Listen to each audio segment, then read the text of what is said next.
The arsenic vial shattered on the hardwood floor of the Double Creek Ranch house, its deadly powder scattering like fresh snow.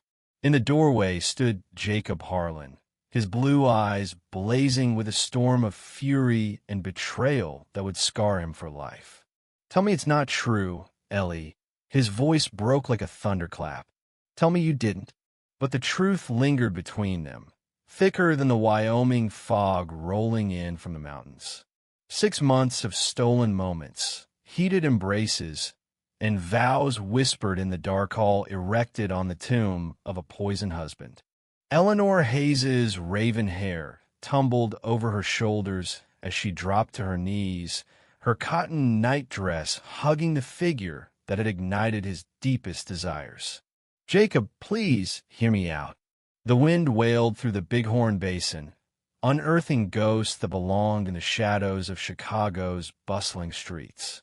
Out here on the frontier, a man's history could bury him alive, but what about a woman's? In December 1890, the Bighorn Basin was locked in ice, with drifts piling up 4 feet high. Jacob Harlan, at 28, was unraveling not from the biting cold or the livestock freezing in the pastures, but from a solitude that gnawed at his soul. He owned 1,000 head of cattle and 3,000 acres of prime grazing land in Wyoming territory, but wealth rang hollow without someone to share the sunsets. For years since his pa passed in a skirmish at Pine Ridge, for years of conversing only with grizzled ranch hands and the lowing herds, for years without a woman's warmth. The trek into Willow Bend took 3 grueling hours through thigh-deep snow. Jacob's breath plumed in the frosty air as he hitched his stallion outside Murphy's boarding house. He needed staples: flour, beans, bullets. What he didn't anticipate was her. Eleanor Hayes perched in the front room like a vision from a dime novel, wrapped in a navy wool gown that accentuated her womanly form. Chestnut hair swept up to expose a graceful neck that invited a man's gaze. Hazel eyes holding mysteries deeper than the local coal mines. She was poring over a volume of Shakespeare in a rough-and-tumble town where half the folks signed their names with an X. "Ma'am," Jacob tipped his Stetson. She glanced up, and a spark jumped between them, not of recognition, but of raw, unspoken cravings. "Sir," her voice carried the polished lilt of Eastern refinement, maybe New York or Boston. "Jacob Harlan. I run the Double Creek spread, about 12 miles east." Eleanor Hayes, fresh widow. She shut the book, finger holding her spot. Looking for work housekeeping, perhaps. The word widow hit him like a shot of rye on empty guts. Here was a lady who knew grief, who might grasp his own emptiness. What sort of housekeeping? His tone came out gruffer than planned. A sly smile tugged at her lips. "Meals, tidying, running a home. Whatever a fellow requires." The emphasis on whatever sent fire racing through his veins. This wasn't some naive prairie girl. This was a woman versed in the world's ways. "Winter's brutal out there," Jacob warned. "Cut off from everything. Just me and my foreman. Isolation suits me fine, Mr. Harlan. Better than entanglements." Murphy bustled in with coffee, eyeing them with knowing smirks. By dawn, the whole town would buzz. Jacob didn't care. Job's yours through spring. Board, meals, and $25 a month. 35. He should have haggled like any shrewd rancher. Instead, he nodded dumbly. 35. Start tonight, if you'll take me. Those words, delivered in her sultry timbre, nearly undid him. Loading her valise into the wagon, he caught her Centroses mixed with something smokier, more alluring. It made his palms sweat as he snapped the reins. The journey back crackled with tension, snowflakes swirling like confetti around them. Eleanor sat pressed close, her thigh brushing his with each rut in the path. He felt every inhale, every tuck of her stray locks. "You're not what I pictured," she murmured as they topped the ridge overlooking his land. What did you figure? Someone harder, more jaded. The Double Creek sprawled below. Main house, stables, fences all earned through sweat and grit. But through her eyes, its loneliness hit like a gut punch. I've been jaded plenty, he confessed. Time for some shaking up. She turned, studying his jawline in the twilight. Be wary what you crave, Mr. Harlan. Some shakes can shatter a man. He should have heeded that omen, spotted the edge in her words. But all he could dwell on was the flavor of her lips, the silk of her skin. Hank Wilkins shuffled from the bunkhouse as they arrived, his leathery face etched with doubt. This is the new help. Eleanor Hayes, Jacob introduced. Mrs. Hayes, my foreman Hank Wilkins. Hank doffed his hat, but suspicion lingered in his squint. Ma'am, I'll haul you back. As they unpacked, Jacob noted her sparse belongings, so woman escaping, not relocating. But from what? I'll get you settled, he said, guiding her indoors. The place transformed with her presence, warmer, vibrant. Eleanor glided through the rooms, fingertips grazing tables and walls. It's lovely, she sighed. A true haven. The longing in her tone, like she'd hunted for sanctuary forever, twisted his heart.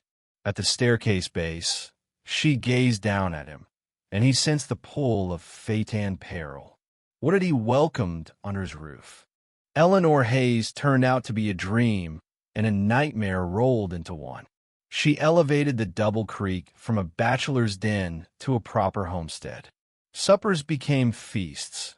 Roast beef and savory gravy, cornbread that flaked like clouds, peach cobblers that brought tears to Hank's eyes. She darned shirts with fine threads, sorted pantries like a general, and infused the air with polish and rose petals. But it was the subtle seductions that tormented Jacob, her humming while churning butter, hips swaying rhythmically, glimpses of lace stockings as she tended the hearth, her ritual of unpinning her hair at dusk, combing through waves in her doorway's glow. She knew her effect, no doubt. Christmas Eve brought a howling gale that sealed the basin in quiet. Jacob discovered Eleanor in the den, nestled in his pa's armchair with a novel and a tumbler of bourbon. Lamplight gilded her features. Happy holidays, she toasted. He poured himself a stiff one. Not much festivity. I've endured worse. At least here I'm desired. Desired echoed like a challenge. She set aside her Bookmore classics and fixed him with those hazel depths. You're an enigma, Jacob Harlan. Young buck with a spread like this, good-looking enough for any gal, yet holed up like a hermit. The liquor scorched his throat. Maybe I'm choosy. Or scared. Scared of what? She unfolded gracefully, stepping near enough to count her lashes, her perfume enveloping him. Of craving what you can't tame. Her palm pressed his chest, over his thundering heart. Jacob's breath hitched. I'm no greenhorn who'd faint at flattery, Jacob, she breathed. I'm a woman who claims what she wants. And what's that? Rather than reply, she kissed him gentle at first, probing, then fierce as he yielded. Her tongue danced with expertise, shattering his restraint. He crushed her to him, savoring her contours through the flimsy cloth. She tasted of bourbon and temptation, everything he'd hungered for. Eleanor drew back, panting. I ought to retire. Ought to, he rasped. But will you? Her grin was wicked. Depends on if you're bold enough to pursue. She sauntered off, hips undulating, leaving him dazed. Jacob held out for 4 minutes before following. She stood by her window, clothed but hair loose like midnight silk. Moonbeams paled her skin. Wondered if you'd show. I shouldn't. No. She faced him, eyes ablaze. But you will. She unfastened her dress deliberately, letting it pool at her feet, unveiling a body that parched his throat. Ample bosom heaving, waist he could encircle, hips promising seasoned delights. Lord, Ellie. She closed the gap, nude against his garb, fingers attacking his buttons. "I've been so isolated," she murmured on his neck. "Don't leave me alone now." What ensued was blaze and bourbon and frantic want. Jacob had known women's saloon doves bartering flesh for silver, but this was profound. Eleanor surrendered like a treasure, moaning at his caresses, directing him to her joys, unveiling ecstasies he'd never fathomed. Afterward, entwined her bed, her head on his chest, hearts sinking. "Stay," she pleaded. He should have slipped to his quarters, preserved decorum. Instead, he drew the blanket over them. "Ellie," he ventured into the void. "What befell your husband?" She stiffened. "He perished. Influenza. That's it." A heavy silence. What more could there be? But her rehearsed cadence sparked doubt. "Nothing." Jacob relented.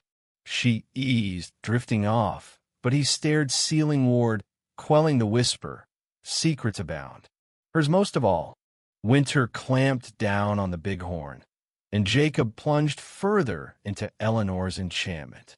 She claimed his bed unspoken, bringing her rose essence and nocturnal murmurs. He'd never tasted such fulfillment.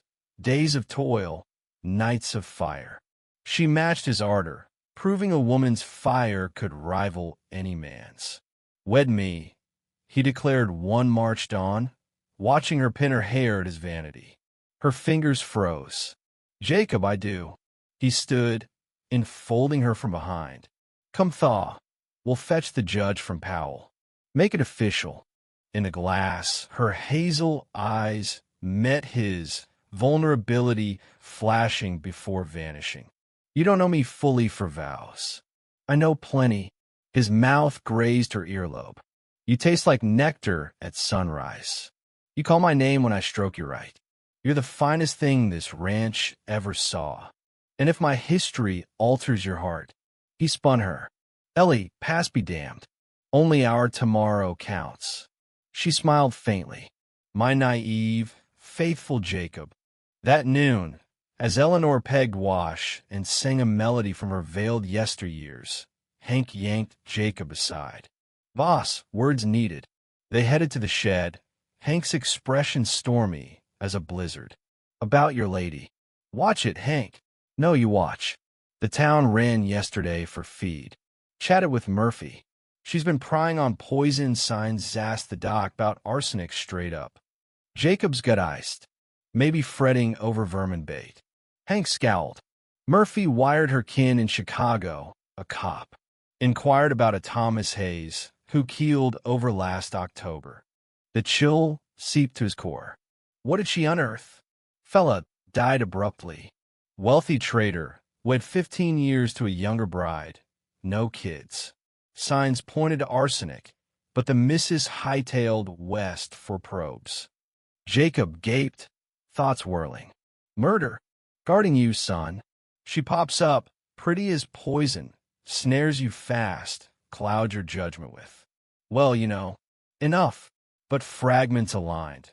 Eleanor's jitters at Eastern Mail, her sly queries on sheriff's rounds, her night terrors yelping unfamiliar names. "Where's she at?" Hank pressed. Jacob eyed the house, smoke puffing from the stack, linens flapping where Eleanor awaited, likely prepping another flawless spread, primed for tender welcomes. "Can't buy it," he muttered. "Then debunk it. Rifle her stuff. Grill her plain." But Jacob strode homeward, Hank's barb ringing. "Clouds your judgment with He located Eleanor in the kitchen, apron flour-dusted, kneading pie crust domestic bliss, all allure and poise. "You're ahead," she beamed. "Dinner's not gotta ask something." His edge made her rigid. "What?" He scanned her for lies, for remorse, for the horror he feared. "How'd your husband truly die, Ellie?" Her rolling pin halted, pallor spreading. "I said influenza." "Did he writhe?" "Jacob, why? Did he writhe, Eleanor?" She placed the pin with care. "Yes." "From grip." "A beat." "Softly, no." "From arsenic." The blow staggered him. He retreated, hand drifting to his holster. "Christ, Ellie." Let me clarify. You slew him. Yes. Her jaw set, defiant in admission. I slew him. The room shrank, air stifling. This lover who'd graced his sheets, vowed sweetness in shadows, sparked belief in joy she was a killer. Why? Eleanor's hands shook as she doffed her apron. He was dismantling me piecemeal with blows, torments, commands. 15 years of bondage, not wedlock. So you dosed him. I liberated myself. Jacob edged doorward, mind reeling. How could he trust she wouldn't turn on him? Her facade crumbled. Because I adore you, idiot. For once in my wretched existence, I adore. But affection from a slayer, was it genuine or another toxin? Outside, gales shrieked like banshees. The arsenic vial rested on the table like a primed revolver. Eleanor had fetched it from her case unprompted, composed amid tears. I retained it, she said. Safeguard, if history hunted me. Jacob fixated on the innocuous flask, harboring such lethality. Ought to hand you over. You should. Authorities seek you. I realize. You exploited me, betted me to shield yourself. She recoiled like slapped. Initially, yes, but not later. Never later. Jacob recalled the months, her dawn chuckles, her healing touches on his scars, how she'd morphed his barren abode into bliss. The eve she'd cradled him through demons, affirming his worth. If I free you, he said measuredly, swear no more killings. I vow. And if you remain, she lifted her gaze, hope battling terror. I'll devote every breath to showing I'm beyond my darkest deed. Outside, Hank idled with mounts ready, set for the 5-mile slog to town through drifts for the lawman. 5 miles to surrender the woman who'd rescued him from the void. Jacob seized the vial. Eleanor didn't budge as he hurled it into the stove. Glass exploded, flames leaping blue and venomous. Thomas Hayes is gone, he declared. Eleanor Harlan never was. To the world, you arrived widowed and depart wed. She crumpled into him, weeping on his shirt. Jacob clutched her, inhaling roses and enigmas and absolution's pledge. Some souls find salvation in faith, others in fortune or battle. Jacob Harlan found his in a woman who'd been slain for freedom. Beneath Wyoming stars, otter redemptions had bloomed. What do you think, should Jacob have turned Eleanor in? Or was his choice justified? Drop your take in the comments below. Share your stance on love, secrets, and second chances. Let's debate.